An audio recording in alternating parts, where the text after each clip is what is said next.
Hey, what's going on, everyone? Welcome to Let's Be Real. I'm your host, Joe Mambu. This your boy? Go ahead. No, And you forgot already, bro? I've been doing it from home too long. True. Boy, Big Sherm, I'm here for you, my people. I am back. And I'm Pat. All right, what's going on, everyone? This is episode 135. We're getting up there in the numbers, and this episode is called Kwame-Man. And if you don't know, Kwame Brown has been going back and forth with the host of All the Smoke podcast, Steven Jackson, and Chico DeBarge, Matt Barnes. Wow, really, bro? Really? Apparently, Kwame's coming at everybody. A guy who's been quiet for 20 years, who's is probably labeled as one of the biggest busts in NBA history. Kwame has now decided to ether everyone, even Jamel Hill, who I thought was an innocent bystander. Anybody can get it, baby. Anybody can get it. My man Stephen A. Smith, he caught some of the smoke. Yeah, you thought playing a bodyguard on General Hospital made you gangster, huh? Oh, man. Wait. Who's playing a bodyguard on General House? Stephen A. Smith? Yeah. Mm-hmm. Why would he be? He's a hitman on that show. What was this? Stephen A. He plays a hitman on the show from time to time. Oh, man. I gotta see this. I didn't know that. I did not know that at all. I didn't know that. That's interesting. Yes. Okay, why are you watching General Hospital? I'm not watching General Hospital. I mean, it's okay. My I'm gonna family catch told me that about episode. that. My family told me about that. I mean, I used to watch Passions. That was great. Everybody used to Passions was that, great. bro. That was a great soap Oh, opera. man. Back in the day, I used to hide away in the dorm rooms, and my friends used to be like, "Where's Joe going at 2 p.m. every day?" And I used to sneak away and go watch Passions. It was a great show. Stay on topic, man. But Damn Passions. outside of the Kwame-Man thing, we also got the play-in tournament that we need to talk about. Was that successful? I mean, then we got the first round matchups. We make our picks, talk a little bit about the teams within those brackets, and from there, that'll be an episode. That's right. All right, so let's start off with the Kwame Brown thing. It all started for me. I know you said, because I didn't know what was going on. I was on YouTube one day, and you had messaged me in the group chat, and you were like, "Yo, can we please talk about Kwame Brown?" So I'm driving to work, and I'm like, why the fuck would Sherman be so eager to talk about Kwame Brown? So then I started seeing a couple of videos on YouTube, because they're always listening to us.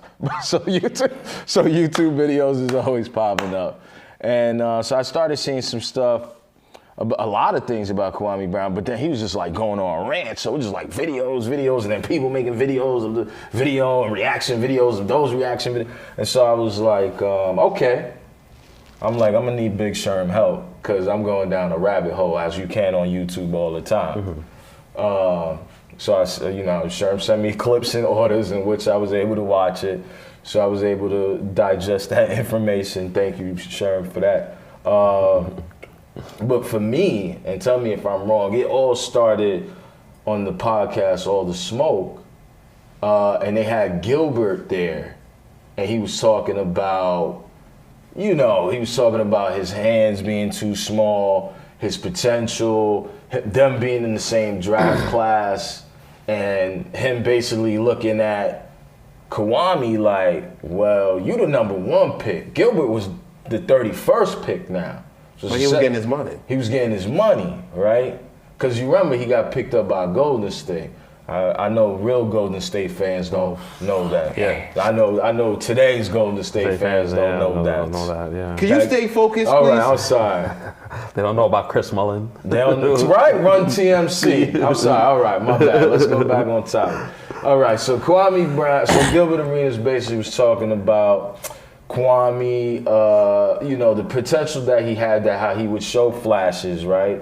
But then Jordan being in his ass and definitely going to play with Jordan, 2.0 didn't help with Kobe Bryant. How do you guys feel about that? I don't feel Gilbert said anything necessarily wrong. The problem with this is, first of all, it's just like any actor. Any actor will tell you they're sick and tired of hearing them say their phrases. because that's not them. Yeah. That's not that's the only version of themselves. That's just something they did to entertain the people. Yeah. But my thing is, Kwame been sitting real cool, real quiet for a while, for a long time. 2 decades. I mean, yeah, 2 And decades. and I always say, so when you get sick and tired of being sick and tired, you're gonna stay something, do something. Yeah. And Kwame-Man went straight up Omni-Man and started ethering everybody. You know when it first was real to me? When I heard Stephen Jackson say, "Peace to you, my brother." I ain't never heard Stephen Jackson say nothing like that. He usually with the smoke, all about the smoke. When I heard him say that, I said, "Oh man, Kwame done got that messed up now." Then he went to Matt Barnes, Becky with the good hair. Yeah. I nearly fell out. I nearly fell out when I heard that. Yeah. I nearly fell out. And then he kept going down the line. Anybody who mentioned his name, he kept going. The Jamel Hill got caught in the Why you come crossfire. at Jamel Hill though? You know? But my thing is this. What you think the man was going to do? But she was joking, like. I hear you, but he don't want to hear that no more. No, I think he took it too literal. Like she was joking, like she didn't.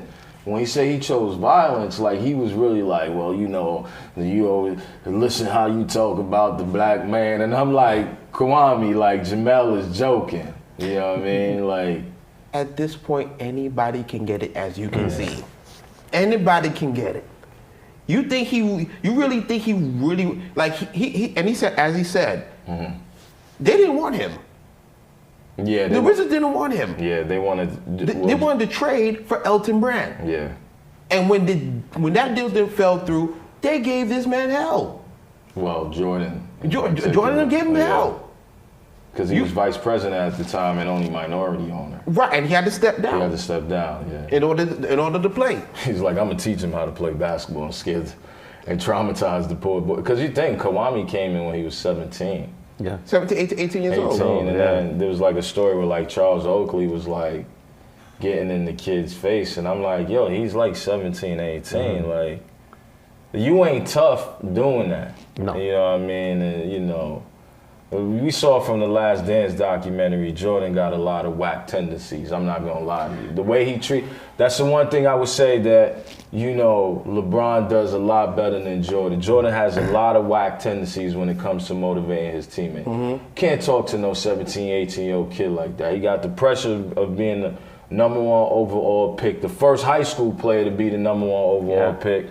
You know what I'm saying? Then you put him with arguably the greatest player of all time. Who you know is will berate the nicest guys. To me, it's super whack. I know he got it. You know, I'm a Kobe guy. I'm pretty sure Kobe gave him that same kind of treatment. Yeah. That's super whack that happened for Kwame. Yeah. You know I think it's just the situation that he was dealt with. I don't think it's the fact that, you know, he was a bust or anything like that. I think he probably could have been a really good player, you know, for a long time if the situation was correct for him. Yeah. I think it was just during the time, like, you know, you see a guy that's 7 feet tall, that's 17 years old. Oh, look, you get this guy coming to teach him some basketball, see where he goes with that. So I just think it was just a situation that he was placed in that was kind of a little jacked from the start. Yeah. So that kind of also. Do you feel as if he is justified for doing what he's doing right now? I mean, yeah, I think he does have a right to speak his piece. I think he does have a right to defend himself. I think a lot of the stuff, you know, we all hear about, you know, Kwame Brown being a bust, but I just, you know, a lot of guys with large platforms, when they say something, when they say their opinion, a lot of people run with it, right? Because they have a large platform. So I think he does have a right to say what he wants to say. You know. How people take it, that's on them. Yeah. So it's like, you know. I mean, if I'm gonna take Kwame Brown a little serious, in all honesty, I'm gonna need him to put down the hookah. Ain't no man supposed to be smoking hookah. Listen, you let that You know man what I'm do what he saying? want to do. I'm just saying, if he want to get high that way, let him get high that way. That's Did he it. get high from hookah? I don't know, bro. It depends on what you put in there, bro. But that's for another time. But listen, all I'm saying is this: is that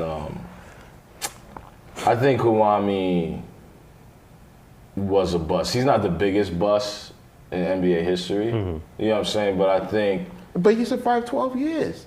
he survived 12 years, but I have a theory on that, right? Like, okay, so you're 17 years old, you come in the league, right? Your body not fully developed.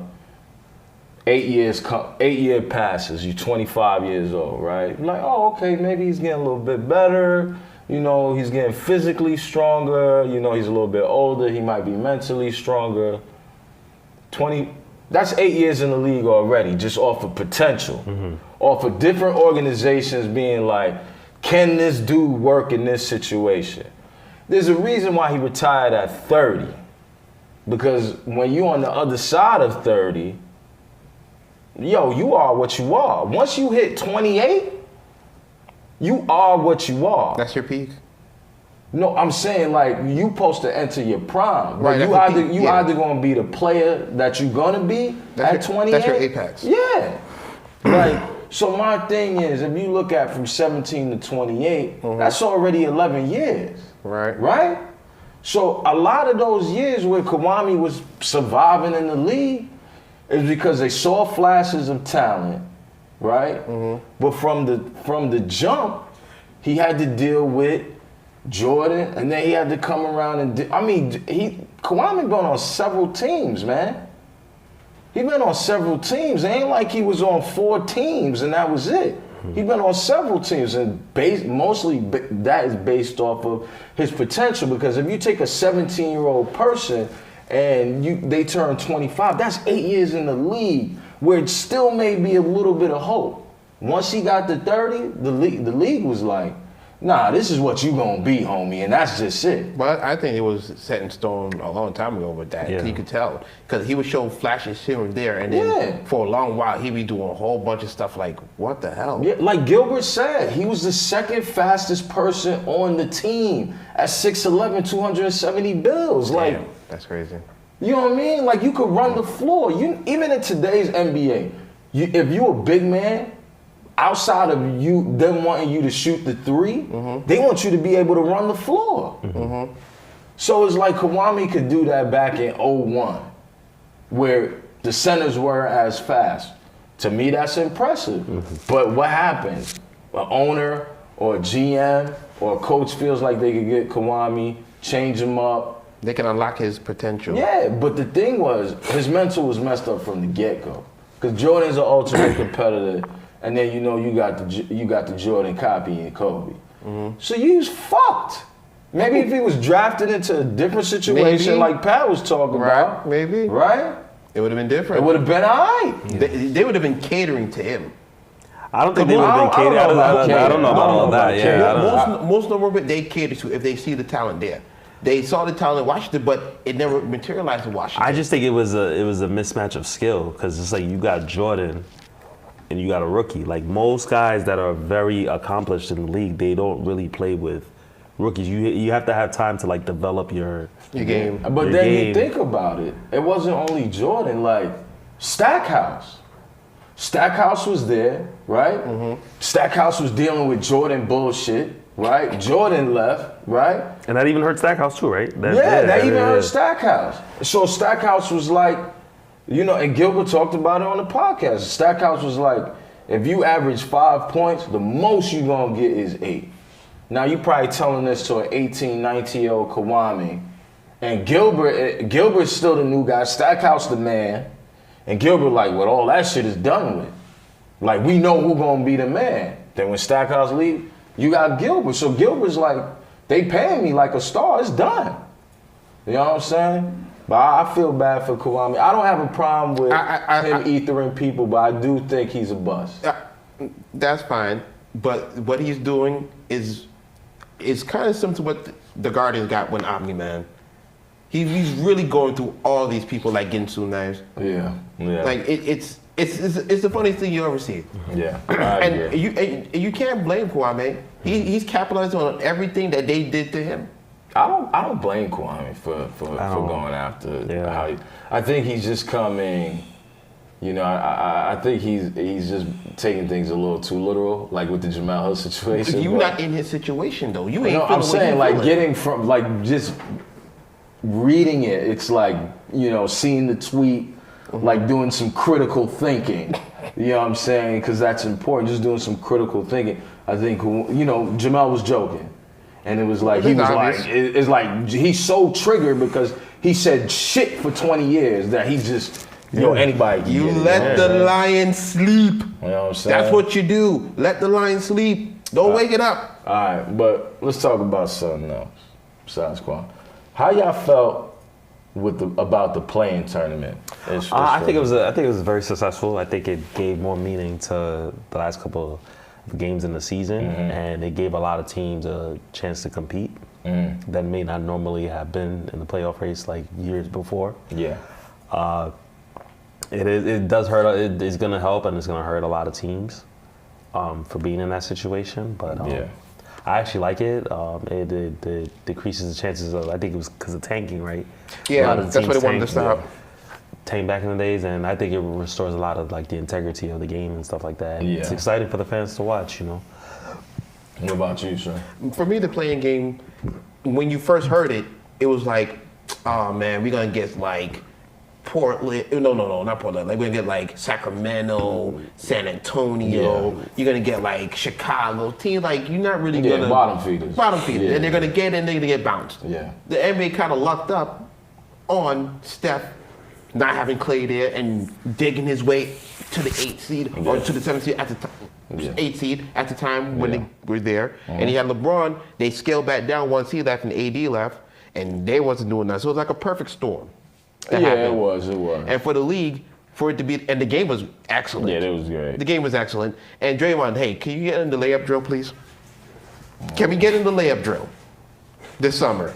3-pointers and layup drill. That's all we need for you. Is Draymond gonna be there next year? He gonna be there. Yeah. They ain't going nowhere. Okay, but get in the layup line, bro, please. There's no reason you be missing a layup that damn close. Yeah. You can't do it. You can't do it.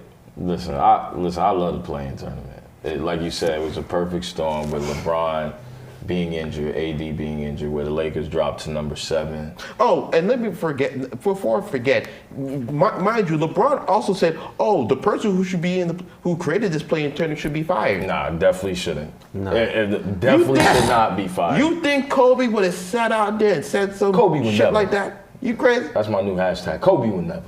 You damn right you Kobe never. Would never. You damn right. You know what I'm saying? Ahead, no, sir. the playing tournament was great. I mean, the crazy upset by the Memphis Grizzlies. Yeah. I didn't expect that. Y'all think Ja's a game, son? No, Ja's not a game. But it's like with all this talk about Steph Curry going off, and this is why I tell people, and this is why I like the playing tournament. During the regular season, none of the shit that you do fucking matters. Nah. Right? Unless you're talking about the MVP. Listen, yeah, that's fine. But even if you win MVP, you better be going for finals MVP as well. Cause the season don't mean jack. You know what I'm saying? If you ask Kobe in 2008 when he won MVP, which MVP he'd rather have, he'll tell you that finals MVP that he lost to Boston. Of course. This is what I'm saying. The playing tournament gives meanings to the regular season. For too many years, guys would coast, right? So this affects teams like the Clippers, who love to, low manage their stars, right? You better take a day off in practice, not a game, because you don't know where you're going to be sitting, especially in the West where it's super tight, right? East, you can navigate, but you see, even in the East, it was a little tight. The great game by Russell Westbrook, who, again, to me, why he's not in MVP consideration, right? Like, this is the thing I don't like, and this is the MVP bias bullshit that goes on. Oh, Lord. You can have a guy who goes off and scores 40 points a game, but a guy who's averaging triple-double is not MVP consideration. Like, Steph Curry is sitting at number 3. Homie, you're not even in the playoffs. Westbrook is in the playoffs. Now, he's going to lose in the first round. Okay, he's going to lose. I know you know that. He's going to lose in the first round, right? But he got no MVP vote because he did it, 4 out of 5 years? Like, to me, it's a little ridiculous. Yeah, no, to me, it's crazy. A little ridiculous. He made the stats stagnant. You know what I'm saying? Damian Lillard the year before was going nuts. People was like, nah, you can't give Damian Lillard MVP. He an 8th seed He an 8 seed in the No, West. he won the bubble MVP. You know what I'm saying? I don't know if it really count that, but he won the bubble MVP. Listen, no, I don't think we ain't counting that. We ain't counting that. But like, you know what I'm saying? And it's like, but homie, you sitting out the bracket. Like you not in the bracket. And granted, you know, they extended it to 20 and John Morant is gonna be like gonna be in the next 2 to 3 years. Yeah. He gonna be maybe what Derrick Rose should have been. You know what somebody said? What? Somebody said if he doesn't get a shot, because they were sagging off him recently because he wasn't hitting shots. Yeah. They said he would be a John Wall. I said what? I mean, his speed. No. We forget about how. I don't think he's like John Wall. No. They're saying it in a bad way. Oh, they not talking about his. Oh, like a shooter. Right. Oh, nah. I'm like, what? I don't think Ja's that bad. Ja is right. He could get better. Yeah. But he's not. He's not John Wall. No. He's in his second year, right? Yes. Second year. And he's already cemented his place in the league already. Yeah. I think so. He's already cemented his place. Because it's like. Because I remember there was a stat that said he's in his second year. They said he won the Rookie of the Year last year, right? Yeah. He scored more points than Anthony Bennett combined while he was in the league. Jesus I think Christ. you gotta look that up. If I'm not mistaken. Anthony Bennett, my lord. He scored more points in 1 year than the 4 or 5 years that he was in the league. Damn. Which is already crazy. So it's like Ja crazy, dude. And he playing against Utah. They sitting at number 8. I think I give them a shot. Yeah. I give them a real shot. Everybody talk about Rudy Gobert. I think Rudy Gobert is overrated to me. I don't think so. Defensively, he's good, but he ain't. You ain't staying in front of Ja. Yeah, like you're gonna be the anchor in the back. You're gonna be the weak side defense that maybe Ja drives to the lane and you punch it like that. But you're not coming out on the perimeter to guard Ja Morant. And before I forget, before I get cussed out, the New York Knicks Atlanta Hawks series, people. I've come to bring word to you that people feel like you're not talking about the Knicks enough, and you be hating on the Knicks. Somebody watching this show right now. Who's hating on the Knicks? Yeah, he said you be hating on the Knicks, bro. Nah, he don't watch the show. Trust me, he don't watch the show. He watch. Cause you know who I hate on? Ooh. That other soulless team across the pond. Oh my God. All right, I'm all about Knicks basketball. All right, Julius Randle. You know what I'm saying? Derrick Rose is in the playoffs the first time in 3 seasons. Yeah. You know what I'm saying? And before, I know a lot of those Knicks fans are watching the game right now and they're not watching us. No, the game is at 7. The game at 7. I'm gonna go see that. I'm gonna go see that. Okay. I'm gonna go see that. I know when that game is. I ain't a Knicks hater. Whoever that is, he wildin'. He wildin'. I ain't no Knicks hater, man. No, that's what he feels. He's on the show in previous years. You've dogged the Knicks. Well, the Knicks hasn't given me any reason to celebrate. And that's the same thing I said. Yeah. That's the same thing I said. No, it's like you actually could believe that the Knicks can actually win this first. Like it's like and I have not felt like that in a long time. They could win a playoff matchup. We were looking at. They could win a playoff match. Like the Knicks could beat these niggas. They can beat them because it's like I believe they're gonna beat them. Because it's like I don't know. I mean, Atlanta, they don't have guys. I mean, they got talented players, but they don't have guys that like this guy has playoff experience. Yeah, he's been busting ass since 2014. So now I could actually say like, okay, they actually have a decent chance to go in there and win this series. And I've been said that. I said, whoever they play, I mean. Tell you the truth. So Milwaukee and Miami would, between the winners of Milwaukee, Miami, and then Brooklyn Nets. So if I know this off the top of my head. Miami wins, right? You think they could be Boston is losing to that soulless New York team. They gotta be soulless. That's what they're soulless because they got a cheap championship ring already made for them. The Brooklyn Nets is a soulless basketball team. The person is commenting. All right. He says, but when they're winning this year, you didn't talk about them, and I understand as a Lakers fan. What are you talking about? I talked about the Knicks. I talked about Julius Randle. We did talk. Julius Randle. And to that viewer, we did talk about the Knicks. I know you've seen that one because we talked about it. So don't try to sit here and dog my man like that, bro. That's what I'm saying. I get it though. I get it. Listen, you hype about it. You hype about what's happening. So the Knicks is this is what's gonna happen. The Knicks are gonna win, and they're gonna go against Philly, and they gonna lose. That's where I say it's gonna end. I hope That's they where give, it's I hope going. they And give I them at hope least it 7 don't. games. I hope I at least want give them a 7 games. conference final. I would love a conference final between the Knicks and the soulless New York team. My God. I would love a conference final between the Knicks man. and the soulless New York team. I'm not even gonna call them the Brooklyn Nets. Cause I'm from Brooklyn. That shit that they pulled this year was the wackest shit ever. Oh, come on. Whatever. Bro. Worse than Golden State. Come on. And you know how much I hate Come on, Golden bro. State. What are your predictions for this year's playoffs? My predict- Who's in the finals? All right, the finals is obviously the. I'm gonna still go with the. I'm actually gonna go with the Dallas Mavericks, B. Because I feel like if they beat the Clippers, they could beat Portland, and they could beat LA if Porzingis is healthy. Right? Because I don't believe in Utah. I don't believe in Memphis. All right, let's go. I don't believe in Utah. Utah's going to win against... No, Memphis is going to win that series. What? Memphis is going to beat Utah. Memphis is going to beat Utah. Right? I'm dropping my damn phone. Shit. Dallas is going to beat the Clippers. They're not going to let that shit happen again because Porzingis is here now. Right?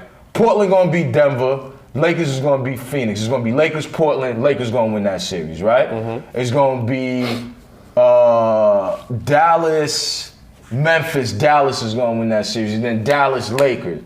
I got Dallas winning the Western Conference against the soulless New York team. Time out. You have Dallas beating the Lakers? I got Dallas beating the Lakers. If they have, As you wear son, that hat on your head right now, so I'm a Laker say fan. that? I'm a Laker fan, but I'm gonna tell you. Really? I'm gonna tell you why. LeBron, that ankle gonna act up, and AD, we know what AD's gonna be, right? That ankle gonna act up. Sorry, I don't know how to help with that. Right? I don't know either, bro. I don't know, Jarvis. You know what I'm saying? But what I'm saying is Dallas can win. If Dallas doesn't win, if the Clippers end up winning that series with Dallas, I got the Clippers going to the Western Conference Final. I feel like they're going to get over the hump this year. You know what I'm saying? I don't know, man. Until a team beats LA. The soulless team is going to the finals. Pat, what you got? I got LA coming out the West. Who's coming out the East?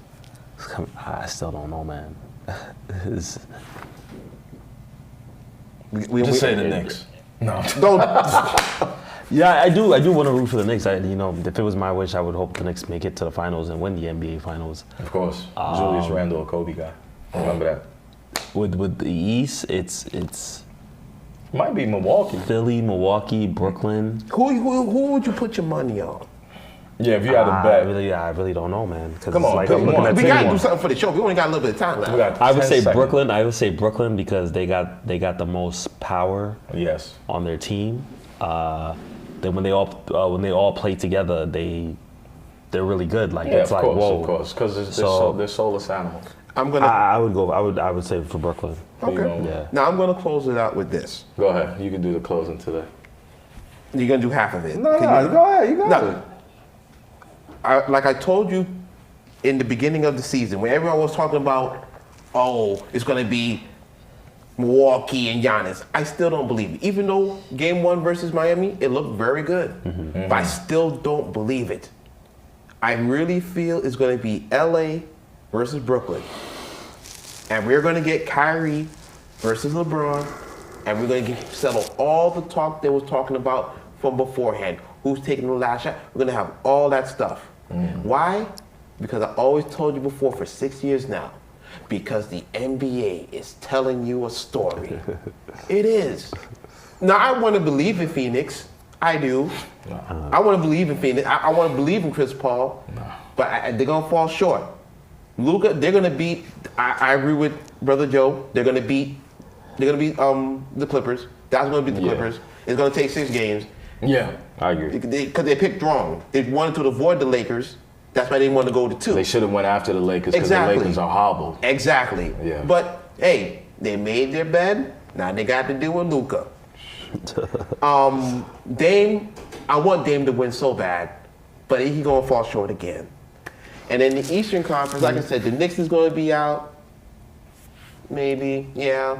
I don't believe in any other teams besides Brooklyn. The only other team that can give it is to Philly. And in the end, it's going to be Brooklyn. Philly would be a tough matchup for Brooklyn. I feel like that's the Eastern Conference Finals. But you know, we'll see. We'll talk about that a little bit more as the games is going on. Yeah, to get I want to thank you guys for tuning in to another episode of Let's Be Real. If you have any questions and comments, make sure to hit us up at lbrstalk@gmail.com. Check the Facebook blog where Big Sherm does a really good job of posting dope content in between episodes. And make sure to check us out on Twitter, Instagram, and you can rewatch this on YouTube. Was it Wednesday? Tuesday? Wednesday. Yes, Wednesday. All right, you guys, enjoy your weekend. Watch some playoff basketball, and we'll be back next Sunday for another episode. Peace. Peace.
Woo!